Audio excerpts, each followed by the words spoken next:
Hello, everyone. This is Dr. Nelson Vasquez with my guests, Dr. Kiltz and Neah Nova.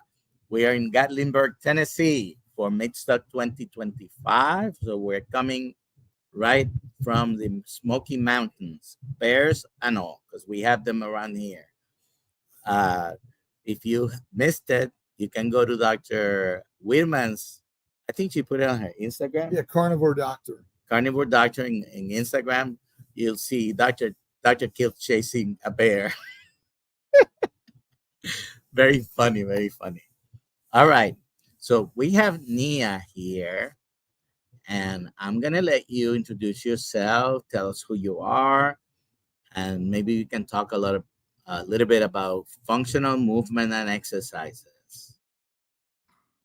Sure. I'm happy to be here, not in Gatlinburg, unfortunately, but be with you virtually there for Meatstock. But yeah, I'm Neah, and I have a YouTube channel. I've hung out with you guys here virtually a few times in the past, so people may already be familiar with my face. I'm kind of a colorful person, so I think I stand out a little bit. But yeah, I've had a long health journey for those who've never heard it, a history of gut problems, skin issues, sort of mood disorder, stuff that you could probably throw in the addiction category for food and alcohol. And so I went all the way basically from a plant-based, trying to be vegan side of things, all the way to carnivore over a long span of time. But and I am also, so I'm passionate about diet. I think nutrition is the foundation really for,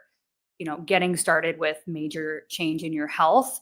But I've also been a long time practitioner of yoga and dance and different, movement modalities that I feel very strongly about as well, in terms of, not just getting strong and, any aesthetic benefits that we can do from being fit, but mental health benefits, nervous system benefits, and really just learning how to move again functionally as our bodies are capable of. Because I think in obviously today's world that we have, our diets have been so adulterated, right? And have been so misaligned with what's ancestrally appropriate and natural for us. And I think movement has, kind of fallen into that same boat. We sit a lot, we drive, we work seated most of the time. We don't move like we are supposed to. And so I think that's a big part of it's been a big part of my healing journey. And I think it's something that can really benefit everybody at different levels. So yeah, a little bit of my background. Thank you. So most people here because they've made or looking to make a change in the diets, right? And I think diet, when you list all lifestyle changes, diet is the most important one. I don't think you can out exercise a bad diet, right? But movement of any kind is important. We don't move as much as before. It's not necessarily exercise, but being able to move like we're supposed to and be able to function in a world that needs us to pick up things and move things and all that. And there are other things with lifestyle changes that you probably should do, like sleep, working on the sleep, stress reduction or management. We can never reduce the stress from outside, but we can reduce or modify the way we react to it. But what we're going to talk today is, I think, very important as well. Hashtag functional. What are we giving? Kiltz cup? A Kiltz cup today would be perfect. Okay. So hashtag functional. I'm not going to even type it because I cannot see the space there very well, but hashtag functional. Or hashtag Neah. How about hashtag? I already put it in the. Oh, you did. Okay. There we go. You already got it. All right. Hashtag functional. All right. All right. While you talk, I will put it. All but if you forgive the interruption. Intrusion. So functional, yeah. Spelled correctly, Jerry. Okay. Hashtag functional, and we'll send you a Kiltz cup whenever they are available. They're All right. available, by the way. They I've are? been in the Okay. studio. My wife just- hasn't received hers, but Well, we we'll got. we'll they're, talk. they're there. They're there. They're there. They're there. At the in the description, you have where to sign up for Kiltz Mighty Tribe. If you're not a member, drkiltz.com, but it is in the description. There are other links for various things. Look at the description and take it away. Can I ask a question? Sure. Okay, so first of all, I want to thank Dr. Nelson for sort of creating these afternoon lives and bringing on Neah and others, because we need to learn more from others, people like Neah, on our healing. And so he's kindly invited me to be part of this live right now, which is really fantastic. And we might convince a special guest to stop in and I say think hello. so. If you don't mind, Nia, we're gonna put you on hold for a second. We have a guest, and I abused my privilege when I saw her. I said, "Come and have a cameo Hello. here." Hey guys. So we have, who is this? The most amazing Dr. Boz, Dr. who is Boz. really energetic and healthy, healing all of us around the globe. And we're here at Meat Stock. And thank you for being here today, Dr. Boz. I'm Tell me about what's going on today. Oh my goodness, what a great experience just to drive up here. I've never been in the Smoky Mountains, so this was like a huge I didn't exactly know where I was going. We got lost a couple of times, and it was the perfect loss where you say just pause and look around. It's so beautiful, right? Everything. Yeah. So that has been awesome. I said when invited to this, I said, okay, we just can't screw up one thing in my life, which is my son is graduating from college. And so tomorrow is his graduation, and I get So to be you're gonna jealous. hiss and run, huh? I know. So then about a week ago, he calls and says, "Hey, Mom, I was chosen for the commencement speech, and it starts at 1:00. I thought I could skip some, colleges, graduations. You're there for the things. Sometimes it's the whole weekend. unless he does the commencement speech. So I have to get up at 2:30. I have to be on the road at 2:30 in the morning to get to the airport to be able to land in Kansas City and get to his commencement speech. So I get to be here tonight, and then I get to do Boston next time with a full schedule. Boston on June We are so June grateful for 28th, you. by the way. Well, and you're, but that's so amazing. Oh, Graduating- right. He is. I have a foreign exchange daughter who moved into our family a few years ago, and about a year into living with us, 3 boys, she says the most powerful thing about this kid. He goes, "Walker, you are extra, extra, extra." I said that really does sum that kid up. So he is. Well, tell us a little bit. Neah specializes in motion and health and wellness and counseling. Well, what are your thoughts? We were talking about activities and exercise. Do you think that's an important part of our health and wellness? Amen. Wow. Yeah. If you could put it in a bottle to give patients, that would be great. It isn't always something that they're willing to do when they feel terrible, though. How do we? Or that they can't even do sometimes, depending on their circumstance. But I always say, and this is not original for me, I hear it from other people, if you cannot get up from a chair, getting out of the chair might be your high intensity training. Mm-hmm. Just do it a few times and then keep working, building up from that.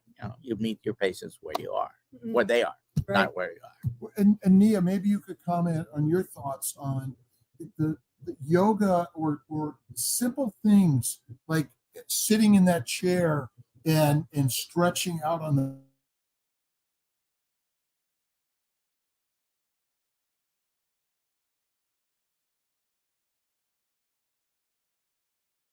I lost your audio. Can you hear me? No.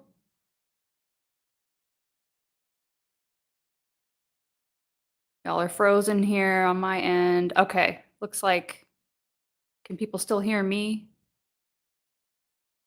I think the question was probably going to be something like, where can people start? Let's say if they're quite deconditioned, or in a situation like that where maybe there's chronic fatigue or there's lots of weight that still needs to be lost, something like that. Like, where can people start off? And I think, now it is me just by myself. That's actually something I've recently had personal experience with. I've been active all my life. Had a very active job where I was on my feet all day lifting things, and then I would still go to yoga, still work out, go swimming in the ocean. I would bike a lot. So for many, many, many, many years, I was very highly active. And then this last time when I started carnivore again back in July of 2023, I was dealing with chronic fatigue, and I was dealing with basically exercise intolerance, where I could not I would try to do like a moderate intensity yoga class, and then I would just be completely exhausted for the next 3 days, and I couldn't even barely function and just do my work around the home. And so I had that experience now where I've had to start back from zero. And so I think that, like, mentally, to get around, right, to feel like, oh, I've been this active person, very strong, oh, y'all are back. Yeah, we're back. Okay. Thank you for continuing. Yeah. Yeah, really. So, like, I was just talking about how I've had that experience of basically being a very active person, somebody who worked out a lot and was very, always kind of moving around, doing things, but then kind of getting hit with that chronic fatigue. And when I went back to carnivore in July of 2023, I had to basically start over and retrain my body from scratch, because I could not tolerate any exercise at all. And so that's kind of where I started over this last 18 months, was to do things that were very gentle, just what my body could access. And so just from a general advice standpoint, I think, you don't need tons of equipment to get started. You don't need a gym membership necessarily to get started. You can literally just start where you are using what you have. So if that's a couch or a chair or something like they were mentioning, if just standing up and sitting back down is enough to get your heart rate up and going, and that's a challenge, depending on how many reps you can do, then that's where you would start. I know obviously just getting out and walking has huge benefits, and you don't even have to start with power walking or really pushing yourself or wearing a weighted vest or anything crazy like that. You can literally just get out and walk around the block. That's what I would do. We have several parks that are within, a block or so distance of where we live. And so that's what I was doing for the last, really 18 months, or the first 18 months of my carnivore journey. This time is just walking to the park, and I would climb up and go down the slide, or I would hang from the monkey bars and kind of stretch my shoulders, or I would maybe do maybe hold a plank or something like that while my kid's playing, just doing very basic stuff, and only to the level that I could tolerate it. So I would push just slightly over what I was comfortable with and then stop. So I would avoid overtaxing my system. And this is something that I think, really probably for anybody that's dealt with chronic health issues or chronic fatigue or anything like that, but especially for us ladies out there with the hormones and the adrenal burnout and all these kinds of things that I just tend to hear a lot, especially in the chronic illness, end of the spectrum here. We try to continue to push ourselves to do this very intense exercise because it is good for us. High intensity, like interval training style HIIT workouts have lots of great benefits. But if your body is deconditioned to the point where that is too exhausting, that's too much stress added to the nervous system, then we've got to back off and give our body the time to rest and recuperate and recover properly while we're healing. And so that's one of the biggest things that I'm trying to communicate when it comes to exercise and movement, is to really make it more of a part of your lifestyle versus a separate thing that you do. Because I think so often we put exercise in its own box where we say, oh, well, I have to get in my 30 minutes here, or I have to. Okay. Third time's the charm. well, we're sort of. I think this is in order to get it up high enough. So get Perfect. There we go. All right. So sorry about that. Beauty and the Beast. I think you look beautiful. No Oh, worries. I've just been yapping over here. So well, is it still recording that side of it? It probably is, right? because she's well connected, Oh. and it's Mhm. not us. She's not connected to this computer, so You're she's fine. carrying us today, Neah. Thank you, Neah. If you have any questions, worries. now we consider the questions a little bit more because we had to come inside due to the technical difficulties. But Yeah, this is the great place to put the questions now that we have more dependability. Let me make a comment about the last part we did hear from you, and that was the encouragement of movement that happens at the beginning of a process where the number of prescriptions I've written that said exercise program, you could have a redwood tree out of that. But watching the people who actually became active because of that prescription, I'm a big fat like goose egg. It was that first step that you were talking about that I said I stopped asking them until the pain was at least and the function was an option.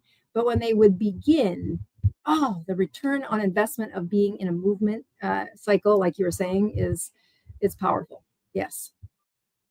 And encouraging people in a community, in a group, and yeah, I'm sure that you and Dr. Boz and have a lot of experience in this, is getting people to come to these community experiences and hearing stories from others that it's all can be done. Oh yeah. And it can be started right here, right now. what or which is the best exercise? Oh, you got an answer to that? You want me to try? I have an answer, but you tell me. The one the one you're doing. Yeah, the one you're doing. I mean, that's where I landed, but sure. Whatever the patient is willing to do, at least do that one. Yeah. Because they might give you a lot of excuses, right? Mhm. And they're justified, by the way. Oh, I'm right? not. Yeah, I've hurt people because I said go exercise. And next thing we have a tibial hairline fracture, and that didn't play out for the patient at all. I was wrong. All right. QQQ. Why can't PCPs diagnose fatigue and inflammations properly? I had to become a Google doctor to help myself. Well, here's the great part. If I put down fatigue or inflammation, your insurance isn't going to cover a thing for me to try and look into it or help you. So it's not, I don't know. Well, it's interesting. I'm going to add to that a little bit because you write a lot of prescriptions of the go exercise, change your diet. Is the encouragement from dietary changes enough to help people begin to feel better, to begin to start moving? Yeah. So here's what I'm talking about. Here's a patient in front of me they've got the chronic fatigue and inflammation, brain fog, the things that bring you to see an internist. And of course, I know if they would get moving, it'd be great. But the first step is the hardest one. And truthfully, the first step isn't often something that leads to success. They have to have at least a reduction in that inflammation for the momentum to begin. I can get them to do it for a day. That's out of shame and scold and give them an assignment. But for them to feel that movement of energy, to feel that reward of an improvement in them, in their body, they have to be improving those cytokines. That has to be lesser than it was yesterday. Doesn't take much, but for a lot of folks, but that improvement has to be first before I will even think about saying. But years ago, I was almost in a wheelchair, falling down, had severe problems with my spine. The diet was the main change that initially I had to do. And then I was able to move more. Mhm. Dr. Boss, we have a question specifically for you. Yeah. Can't get used to eating sardines. Any tricks? Well, I'll tell you that palates are developed. When you put something on your tongue that's never been there before, and it's new, you're not going to like it. Palates are attracted to food that has been exposed to those that experience, that taste bud. So the first start is take the first bite. When it comes to the taste of sardines, they are not as tangy, which is the negative side of fish, as some canned tuna. but they will lose on smell. So if you're going to try sardines, open the can, do it outside, and then don't quit till the first bite is done. That's one. He loves sardines. I love anchovies, actually. Yeah, I'm So I'm an anchovy, mackerel. I can do all those, but the sardines. Yeah. I'm like, Is anchovies okay, Dr. Yeah, Boss? yeah, absolutely. Mhm. Nia, in your experience that you've been blogging and sharing online, are you seeing an uptick in people that are interested in healing methods that through motion and change in their lifestyle? yeah, I think they stack. You know, like we've all kind of agreed, nutrition's first. We've got to get the inflammation down. You've got to get, you know, some weight lost. And when you start winning there and you start feeling better and your mental health improves and you go, oh, I can do hard things. Maybe I can do this next hard thing. And so then you start, and then with the natural energy increase, I hear many people say that where like, I have to do something because I have all this energy to burn kind of a thing. And they just naturally feel like moving more or lifting something or boxing or whatever. So like I like to do a whole variety of different things depending on my mood. And that's something that I do differently now versus the way that I used to train was more like I have to do these certain things. And now I kind of give myself this buffet of options, so to speak, so that I always have something that sounds good, that's exciting, that fits the way my body's feeling and gives me mobility training as well as strength training and cardio thrown in there, you know? So I like to mix it up and go I'll give based you a off little how bit what my body's staying. Let me give you a little feedback on that. So my land of medicine was internal medicine with addiction medicine before I wrote the book that has me here. And one of the most powerful things when people are trying to change a behavior, so stop drinking, stop drugging, sex, drugs, rock and roll in the addiction clinic, but it really applies when you're trying to say, I just need to exercise. I've been told I need to exercise. This is a behavior change. And there is that smorgasbord of options is lovely when you're healthy, when you've got this really good rhythm and you know that you can draw joy from variability. But when people are at the beginning, I do have them select something they like or they have liked.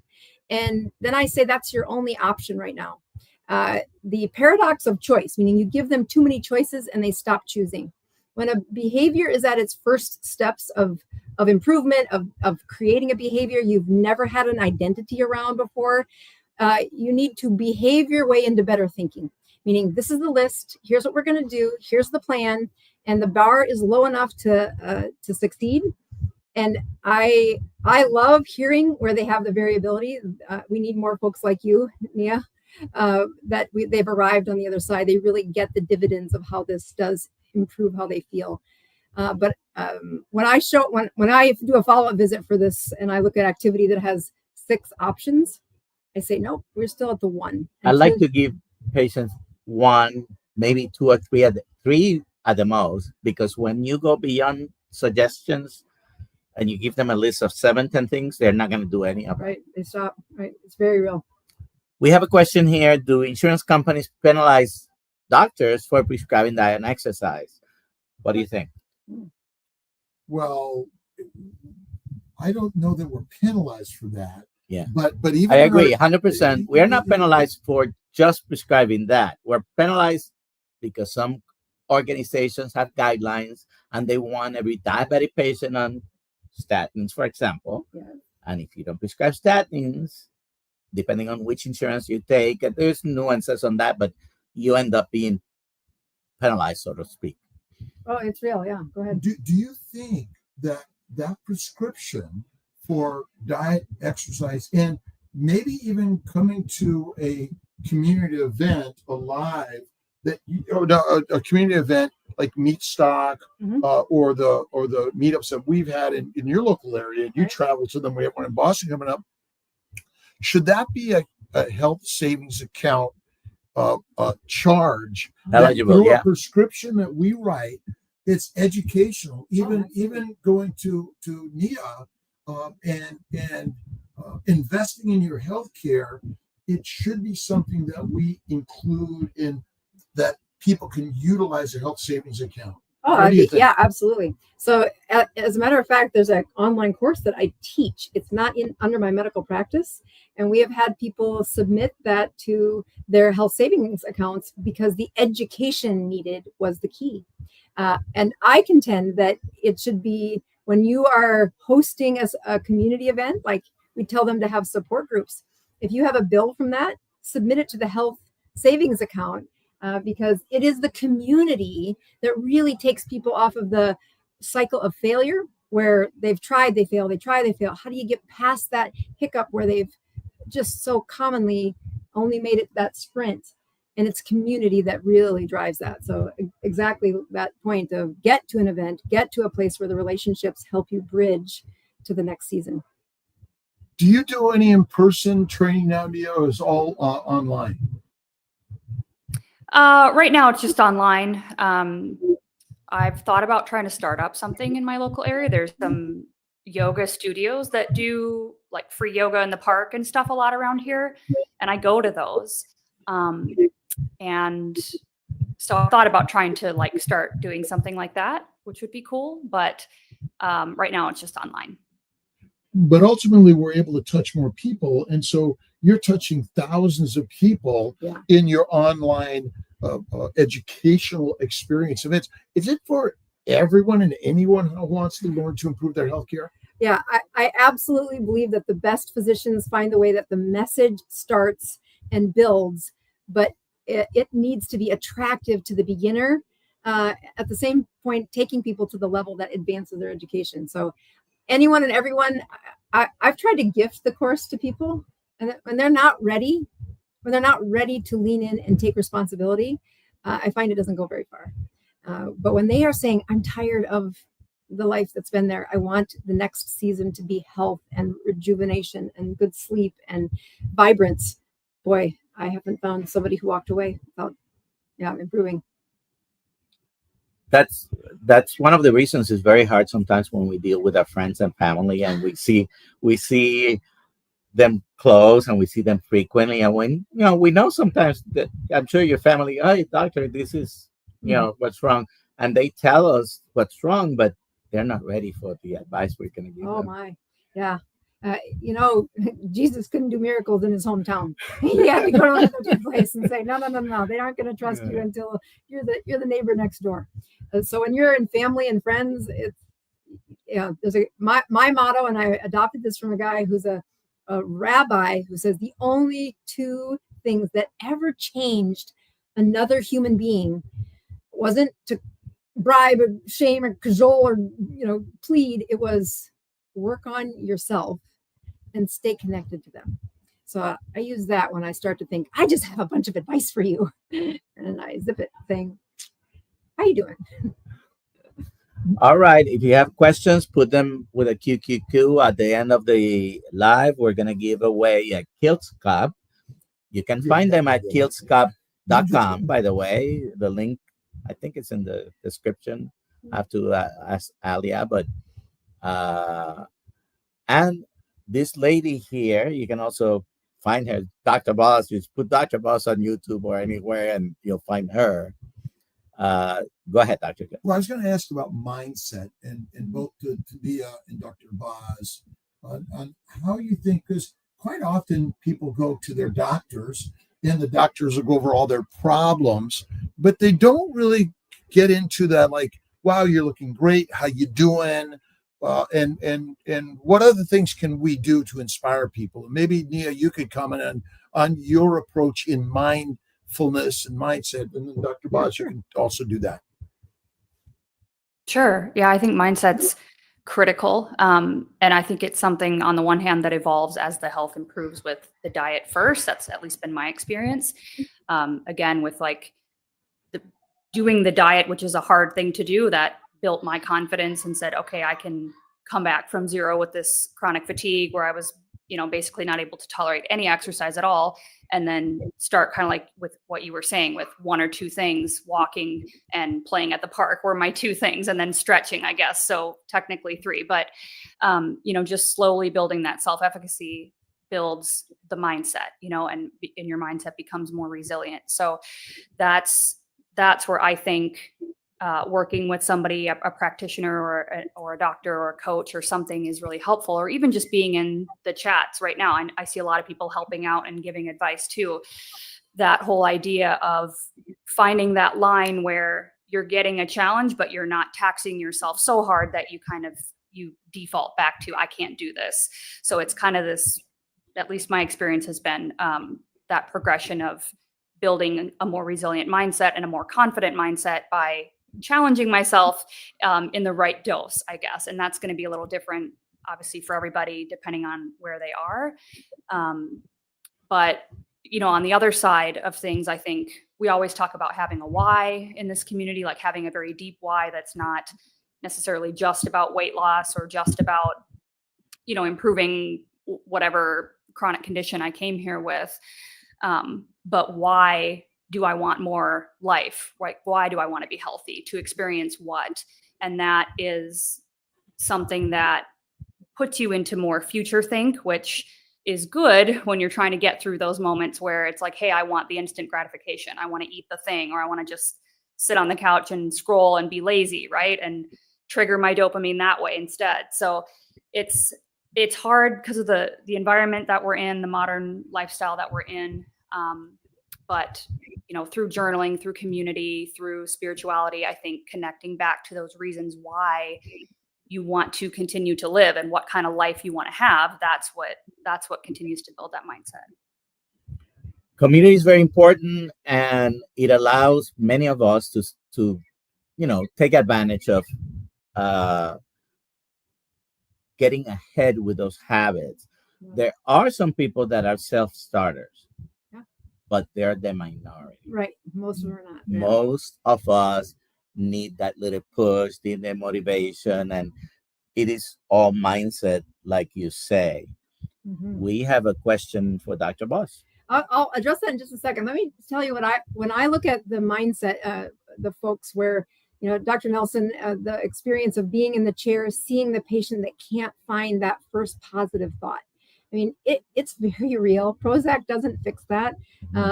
You'd like to think a good night's sleep fixes that, but I think the thinking comes before the good night's sleep, in my experience. So when you've got that Debbie Downer, or that's you, where you find the negative in a situation before you can possibly think positively. It is again, behaving your way into better thinking is the key. So I tell them, write down 3 compliments you wish somebody would tell you. I said, your assignment for the next week is to give those 3 compliments to 15 people. When you give the compliment, you're saying it in your mind to them, but what it reinforces in the way you think and the way you feel. And I'll often plant one of the compliments saying, be nice to yourself. That whole thought of have some grace about when things don't go right. Not to say that you're going to take this bad choice and make it into a nightmare, but to say, all right, push reset, be nice to yourself. And that compliment that they give to another person, in their mind, it goes to their own heart. When you ask people to say, wow, how are you so nice to other people? And you study their behavior, it's because the thoughts in their brain are that they're nice to them. They have those thoughts for themselves.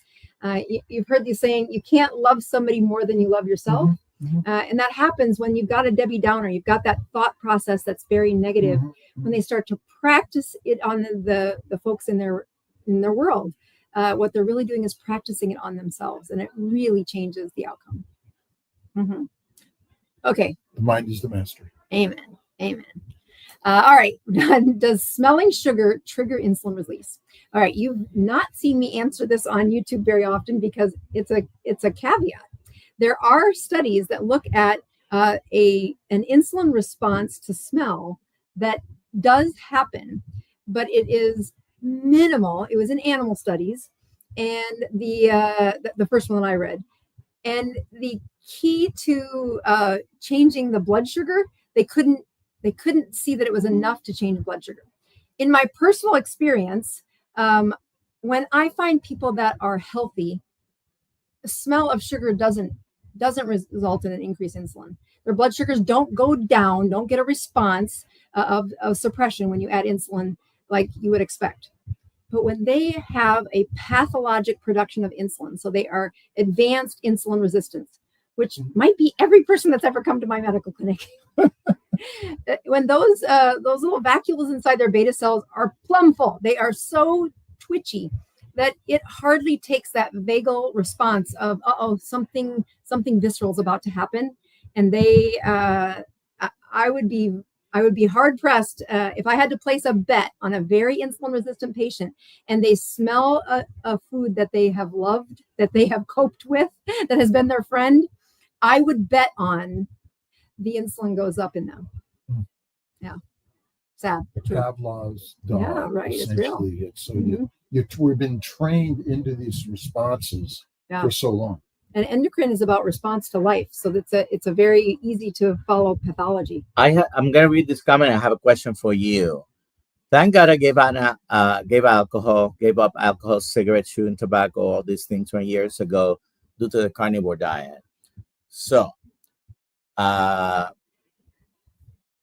what is it with a very low carbohydrate diet, keto carnivore diet that helps with addiction? And Neah has a personal story with that. So, how much do you want? That's a great question. In fact, they have asked me to give a little speech tonight, and I thought about addressing this. That hedonic behavior, right? Where we take something that at first your brain gave a response of dopamine. Best way to describe addiction from foods and addiction from is to compare it to one of the most studied molecules of alcohol. So if you had to look on a multiple choice test, what would you guys say that alcohol is a stimulant, a euphoric drug, or a depressant? What's the right answer? That alcohol for the human body is a Maybe all? Yeah. Depressant. Well, but chronically, it's a depressant. Okay. You're going to have a depressed brain the longer they use it. But that first drink in life, especially, but going back to the times where you have that first drink, could you recall feeling this sense of woo, like euphoria, like dopamine? Okay. Coming from your ventral tegmental area in your brain, which might be a little nerdy, but this place where dopamine comes from, it's where everybody says, I want more of that. I want more of that. And hedonic behavior is to pound on that, to touch that. It should never be a consistent pounding. It should be episodic. If you want the effect of dopamine to be from this molecule or even from carbohydrates, you should use it episodically. There should be a rest in between. And if it gets closer and closer together, think of a chronic alcoholic. Do you think they get dopamine when they drink that drink? No. What's happening right before they get that drink? They crave, right? They want it. Mm-hmm. And so then they drink. And especially, Neah, if you've had an alcohol history, when you wanted the drink, what happened when you took the drink? What was the feeling? Relief. That's exactly it is not euphoric. It is not a dopamine surge. It is the absolute answer when you would look at, sex, drugs, rock and roll. Cutting is another really common one where the dopamine is there. Then they use it as their coping skill and they crave for the cut. They do not get dopamine relief. They just get the relief of that craving. And when you ask somebody who's been chronically using food to satisfy this place where God and people and purpose and relationships should be, they will say, I want the food, and then they eat, and you say, did you feel better?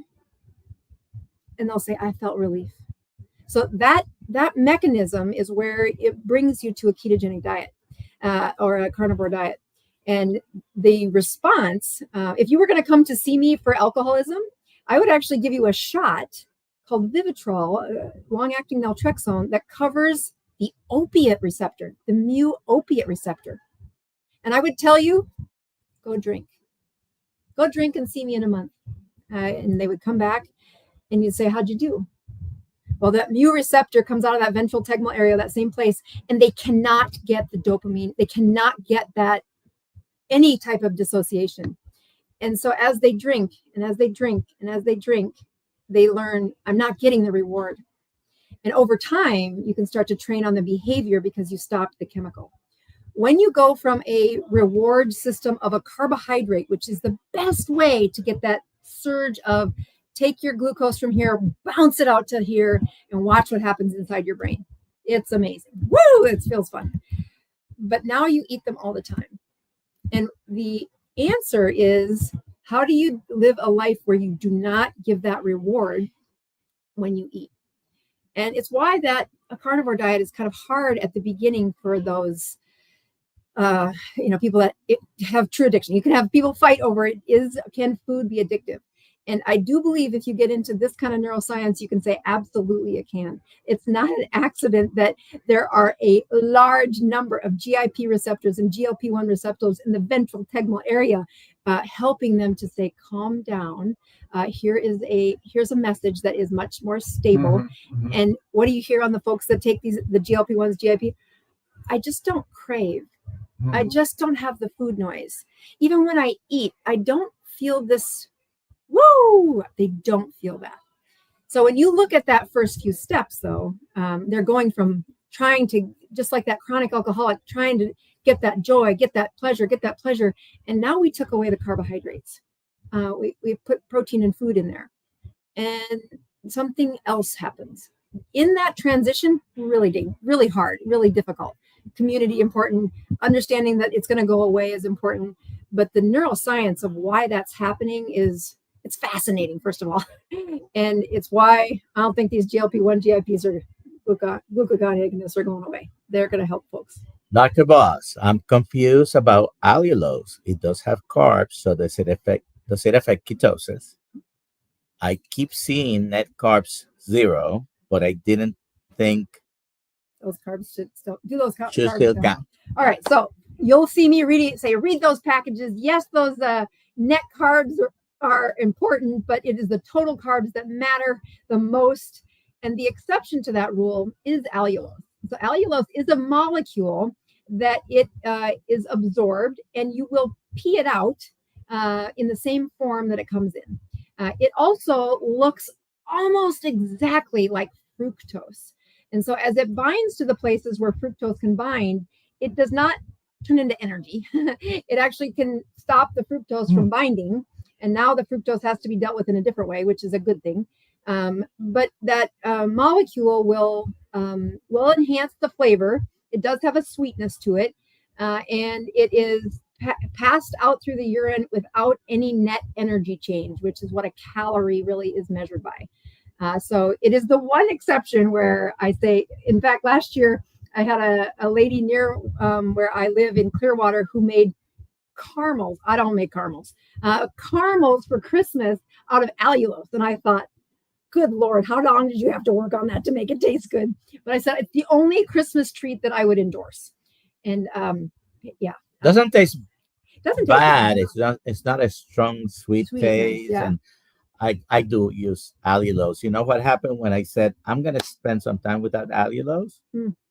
My blood sugars went up. Yeah, because that the allulose really does bind to where fructose does, which is a huge part of how that brain ages. Is that chronically elevated glucose turns into fructose. By the way, glucose, fructose, dextrose, they all have the same chemical, but just twisted here and there on the terminals. Very similar, very interesting biochemistry. We're getting off topic here. Dr. Kiltz, this is for you. Are all humans hardwired to crave carbohydrates? I have never experienced that personally. Only meat seems to satisfy me. Now, this is Rick, who's been carnivore for 41 years, by the way. Well, Rick's been a carnivore since he was like 14 or 16 in order to prove, anti-healthy diet. His teenage rebellion was going carnivore. Well, I actually think this is more for Dr. Boz, but I think in general, we are driven to eat sweet things in order to convert that to fat in order to survive our hibernation, migration, gestation, and all of the things that, through famines. And so I think, yes, but if you think about it, our evolution did not include any of the manufactured sweets that we make, and we're inundated. We went to the market a couple hours ago local here in Gatlinburg. But like every other market, the aisles of processed plant products to sugars and seed oils is tremendous. None of those were around 50,000 years ago. I'm going to send you to go get the honey. Most of them were not around 150 years ago. Right. So, but go get honey, Nelson, and Dr. Blas is going to make what? Get the cream out of the sugar. We're going to have the way you get the calories out of things. So what we could get sugar out of milk, but God, I don't know how to do that. Right. So, but essentially, even the breast milk, maybe you're coming out breast milk, it has a sweetness to it that the baby is driven towards, but it provides the proteins and a lot of fat. Right. It's ketogenic. It's ketogenic. So, did you have any other comments on that? Interestingly enough, by the way, breast milk, the largest portion of macronutrients is actually a sugar, lactose. 4.4% is fat, and about 2% is protein. Okay, but there is sugar and there is casomorphin in the breast milk, so the baby likes it. Yes. Okay, because it's for babies to grow. So hardwired to crave carbohydrates. I think our brain has a throttle for cravings, but the pathology we see today is so far off the charts. Right. Because what we're eating isn't our natural diet anyway. Yeah. Did you have any comments? If it's available and you're hungry, you're gonna eat it, right? So abundance is a problem. The availability of things that are fake food, and I wanted to ask Neah if she had any other comments on that. Not really. I agree. I think it's just, we have access to way more, and it's all way different than it ever was. And so if there is a wiring there, then it's being exploited tremendously. And that's what's causing the issue. Julio, who's my 11-week-old grandson. Oh, yay. Oh, he's amazing. And in 2 days, he'll be exactly 3 months. Yes. But what does he want more than anything? He wants more of that breast and be there. And so that is our craving, but we don't really have an addiction to it because that's our ancestral food. And carnivore, maybe again, back to Neah, you could comment on how carnivore helped with your addiction and solving many of those problems you had.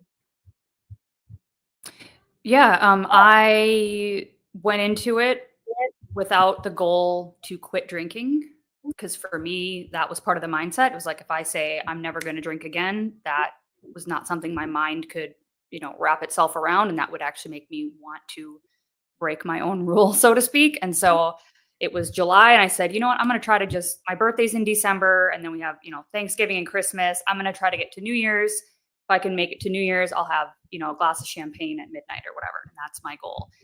And I got through that whole, it was 5 months or something like that, got to New Year's and realized I don't even have a craving.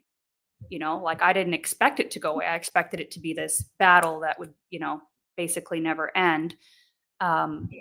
And the cravings just disappeared. And so I just kept going. And I've talked about this on my channel. I've tested it. I've had a glass of wine a couple of times just to see if it would trigger me again, like what would happen.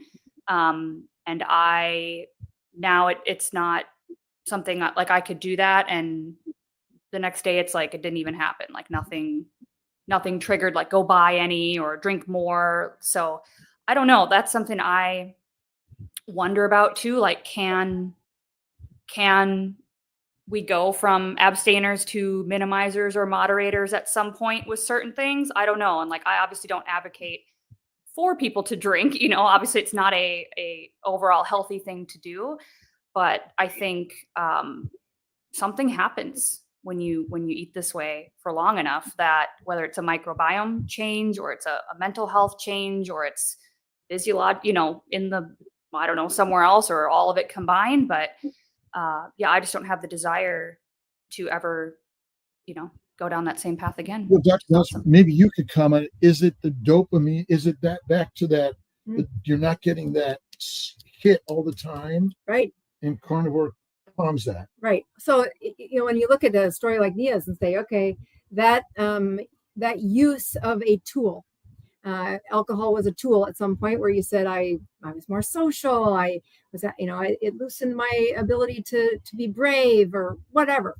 And then the tool became something where you routinely used it to the point where that tool, along with that, not being carnivore, not having a ketone in your body for months on end, now there's hardly a dopamine coming out at all.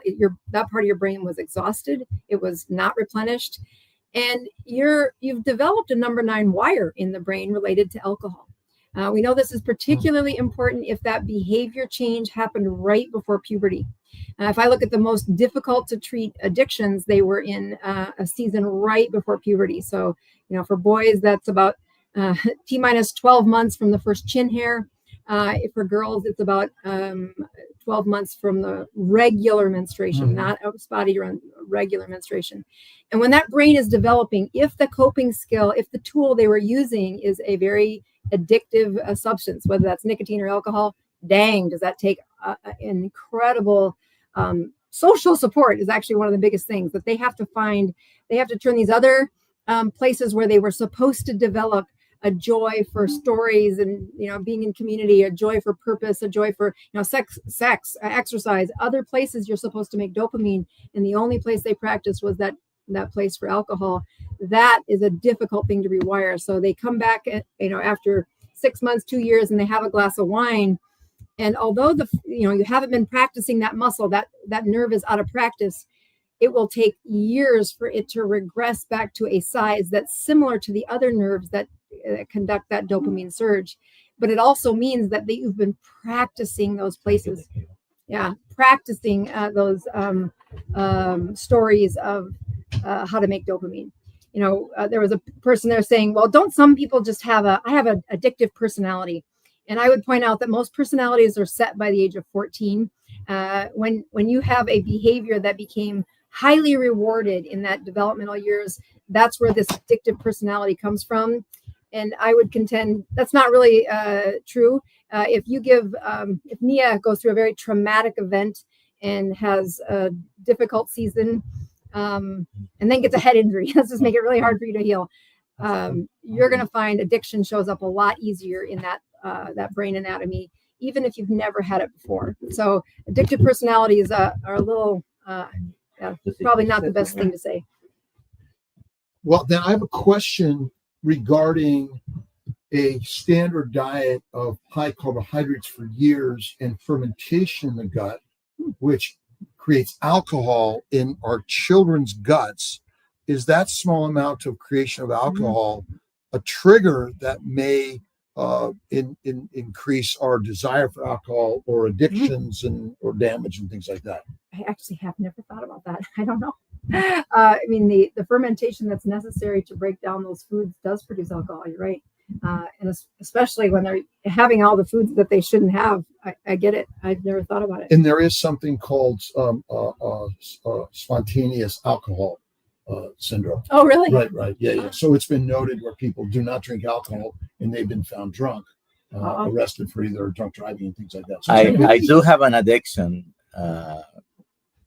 where just in between us three here is cheese.